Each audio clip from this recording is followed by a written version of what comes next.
it do? Welcome to the J-Boy Sports Podcast. Please like, share, and subscribe if you enjoy the content. If you don't love the content, you can still do those things because you could help a brother out, because our brother would help you out. Make sure that you comment, because I love to have conversations in the comment section. I will definitely reply because ball is life. Hit that notification bell so you don't miss any of our glorious content. And lastly, hang on towards the end of this video because there will be some other suggested videos that we know you'll love. We're just going to drop back into the past real quick and think a little bit about, once again, people are constantly trying to call Kobe Bryant a sidekick. I have conversations with people all the time. I'm in a lot of blogs and stuff like that online, just trying to gauge what people are saying about basketball and different debates. And one of the biggest debates is always Kobe Bryant. And normal people understand how great he was, but the weirdos out there try to discredit him, and they say stupid things like he was a sidekick. I don't know how you can be a sidekick, averaging more points at times than the guy that's supposed to be, I guess, the quote-unquote leader. But Kobe did that, because Kobe was never actually a sidekick. What he did is he dumbed himself down a little bit to make sure that the Lakers won. Because you can't have two people just running rogue all over the place. And to be honest with you, as great as Shaq was, at the end of the day, against people that couldn't handle Shaq, you gotta let him do what he's gonna do. Why would you settle for taking jump shots and playing only on the perimeter when Shaq would just get the ball and just straight up bully and dominate people? There's no getting around that. But Kobe knew that as well, and so he waited to the fourth quarter to dominate. But we've already said that part before. We understand that. But let's take a look at this graphic here today. Now, the thing I want you guys to understand about this graphic, because I already thought through this in my head. Yes, at the time, at age 22, Kobe Bryant was playing with Shaquille O'Neal. That is true. However, Kobe still had to grow his own teeth because he was playing against the San Antonio Spurs. The San Antonio Spurs had David Robinson and Tim Duncan. They had a bunch of other really good players at that time. And they beat the Lakers literally before. I think it was 99 when they beat the Lakers. And at age 22, I don't remember what year that was for Kobe. I think, I don't know. But it kind of matters, but doesn't matter overly. But like I said, yes, Kobe Bryant has Shaq, but at the end of the day, why is it that a sidekick is putting up better numbers than your star starting player? So at age 22, LeBron James got swept by the Spurs, swept off the face of the earth, right? And at age 22, Kobe Bryant was sweeping the Spurs. Now, granted, he had Shaq, but look at these shooting numbers, man. Bron was at 22 points per game, 7 rebounds, 6.8 assists, 1 steal, 0.5 blocks, 37, I guess I'll be nice, per field goal, 37% field goals, and 20% from the three. Kobe Bryant on the flip side at age 22, 33 points per game, 7 rebounds per game, 7 assists per game, 1.5 steals, 0.8 blocks, 51% field goal shooting, and I'm going to round it up, 36% three-pointer from the three-point line. And then it says underneath this, more skilled, more dynamic, mentally stronger, more championship ready, greater all-time being.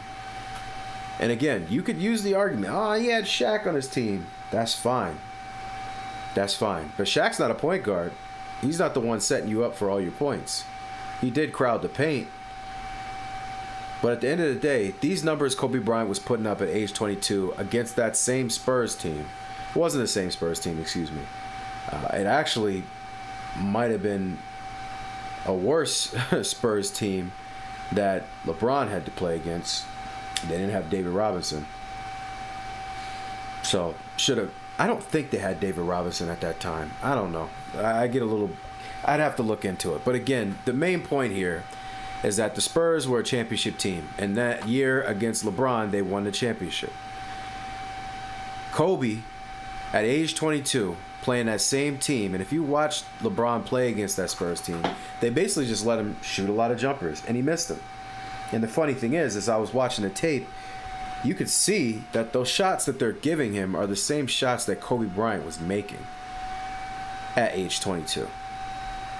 And funny enough, just to give you a little bit of a fun surprise on the back end of this, the age wasn't the same, but the year after LeBron James got swept by the Spurs, Kobe Bryant did a gentleman's sweep on that same Spurs team, 4-1. In that series, I believe Kobe Bryant averaged somewhere around 33 points per game. Let me see, that's 2008. Let's double check it. How many points did Kobe Bryant average against the Spurs in the 2008 NBA playoffs? 29.2. According to StatMuse. All right, so he averaged 29.2. But the crazy part is, how many points did Pau Gasol average against the Spurs in 2008 playoffs? Hold on. How many points per game did Pau Gasol average against the Spurs in the 2008 conference finals? Pau averaged 13.2. Kobe averaged 29.2. So Kobe was routinely beating the crap out of the Spurs. I mean, it's clear to see that based on the numbers. And again, this 22-year-old Bron got swept the year after Kobe Bryant beat the bricks off of the Spurs team. And Pau was only averaging 13.2. Do you understand the more skilled, more dynamic, mentally stronger, more championship ready, greater all time? This graphic didn't tell a lie. So when people try to sit up here and tell you, and this Sidekick series, I'm going to be doing this all the time, guys. Please send people to this channel if they are trying to figure out how to get around this argument. Share this video. LeBron James, I always usually try to I compare it to LeBron, and a lot of people do, because he's the guy that they're calling Kobe Bryant a sidekick for. It's not for Tim Duncan. It's not for Dirk Nowitzki. It's not for Tracy McGrady. It's not for Allen Iverson. It's not for Shaq. It's really for LeBron James' sake. Okay? And there's no such thing as James's. LeBron James' sake. Okay? It's really just for his sake. So if they're going to use that against you to prove that LeBron is superior, throw it right back in their face. Yes, he had Shaq. But the point of this is, how is it that a sidekick, with or without Shaq, and without Shaq, he did the same thing. He averaged a little bit less. Oh, God, 29 versus 33.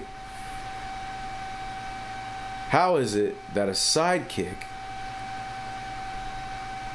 averaged more than the quote-unquote main dish in LeBron James at the same age?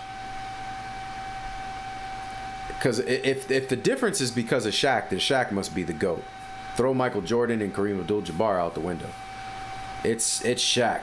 If Shaq is the reason solely for that. Kobe was never a sidekick. In fact, let's take it even further. I believe Shaquille O'Neal only averaged 27 points per game in that series. What year was Kobe Bryant 22 years old? 2000, 2001. Excellent. Okay. So I'm pretty sure that's the year. So let's see. What did Shaquille O'Neal average against the San Antonio Spurs in the 2001 NBA playoffs? 27. According to StatMuse. So Shaq got his rebounds. He averaged 13 rebounds, but he only I say only, it's still crazy. He averaged 27 points per game. Kobe Bryant averaged 33 points per game at age 22, and Shaq averaged 27 against that same Spurs team. So all the ways that you can look at this, Kobe was never a sidekick. So when these people say stupid things like that to you, tell them to go fly a kite, kick some rocks, all right? Because they don't know what they're talking about. All right? They don't know what they're talking about. So make sure that the next time you hear somebody say something dumb, like Kobe Bryant is a sidekick, you send them my way. Send them to J-Boy Sports and play these videos. So far, this is the second one. I got a lot more, I promise you. In fact, I'm going to call this the Kobe Was Not a Sidekick series. You'll be able to find it in the playlist. Thank you very much for your time. I truly appreciate you. Make sure that you like, share, and subscribe this video. Get rid of these haters. Make sure they understand that you can keep crying and complaining that Kobe was a sidekick, but you sound dumber and dumber the more I put out these videos so we can show people how dumb that idea is. Hit that notification bell so you don't miss any of our glorious content. Make sure you comment because I love to have conversations in the comment section. I will reply. Ball is life. And lastly, hang on towards the end of this video because we have some other suggested videos that we know you'll love. With that said, thank you very much. I'm very appreciative. I truly thank you for listening this long. Very humble. Much love. That somehow you're never